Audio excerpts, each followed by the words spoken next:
കൊല്ലാനും പിടിച്ചു പറിക്കാനൊന്നും പോയിട്ടില്ല. കാശുണ്ടാക്കാൻ പറ്റിയിട്ടില്ല. അതാണ് ഏറ്റവും വലിയ തെറ്റ്. ഒരു കച്ചവടം നടത്തി പാളിപ്പോയാൽ അയാളെ കുടുംബത്തിൽ നിന്ന് തന്നെ അങ്ങ് മാറ്റി കൊടുക്കും അല്ലേ? കുടുംബത്തിന്റെ കാര്യമൊന്നും പറയല്ലേ. അങ്ങനെ ഉണ്ടായിരുന്നെങ്കിൽ വല്ലോന്റെ പ്രസ്സിൽ അമ്മ ഈ പ്രായത്തിൽ പണിക്ക് പോകേണ്ട കാര്യം ഉണ്ടായിരുന്നില്ല.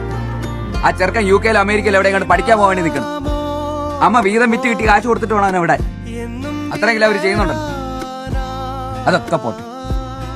ഇത്രയും കാലമായിട്ട് ഒന്ന് ചിരിച്ച് ഞങ്ങളുടെ അടുത്ത് സംസാരിച്ചിട്ടുണ്ട്. ചിലരങ്ങനെയല്ല. ഓരോ ദിവസം രാവിലെ എഴുന്നേൽക്കുമ്പോൾ വിചാരിക്കും ഈ ശീലങ്ങളൊക്കെ മാറ്റണം. പക്ഷെ നടക്കില്ല.